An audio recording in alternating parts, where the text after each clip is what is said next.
আসসালামু আলাইকুম ওরহমতুল্লাহি ওবরাকাতুহ। সম্মানিত দিনী ভাই বোনেরা, আজ আমি আপনাদেরকে একটি গুরুত্বপূর্ণ বিষয় শেয়ার করতে চাই। আপনি কি হতাশ?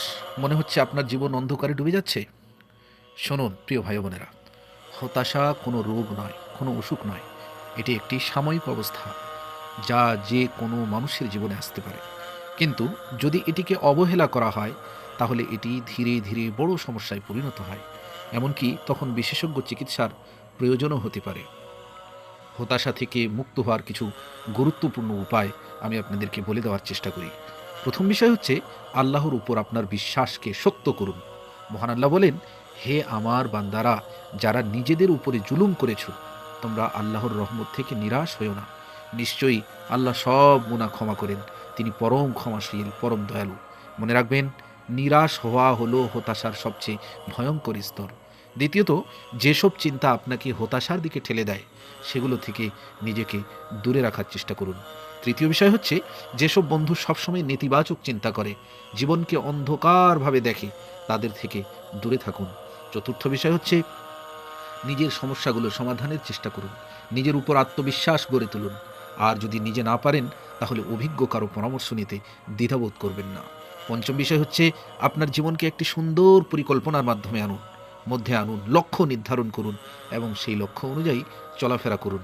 কারণ পরিকল্পনাহীন জীবন অনেক সমস্যার সৃষ্টি করে, যা শেষ পর্যন্ত হতাশার দিকে নিয়ে যায়। আর যতটা সম্ভব একঘেয়ে রুটিন জীবন থেকে দূরে থাকুন। একা সময় কাটানোটা একটু কম করুন।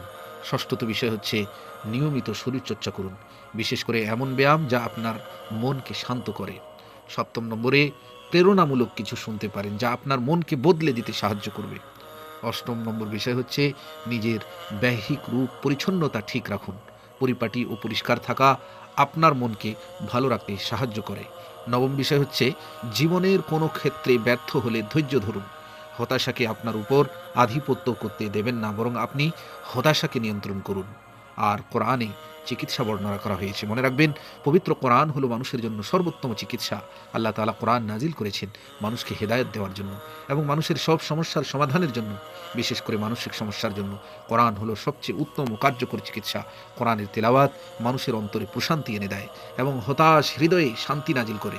যদি আপনি নিয়মিত কোরআন শুনেন এবং তেলাওয়াত করেন, তাহলে আপনার মনে শান্তি আসবে, আপনার জীবন স্থির হয়ে যাবে। আল্লাহ তাআলা আরও বলেন, তোমরা আল্লাহর রহমত থেকে নিরাশ হয় না, কারণ আল্লাহর রহমত থেকে নিরাশ হয় না কাফির সম্প্রদায় ছাড়া কেউ।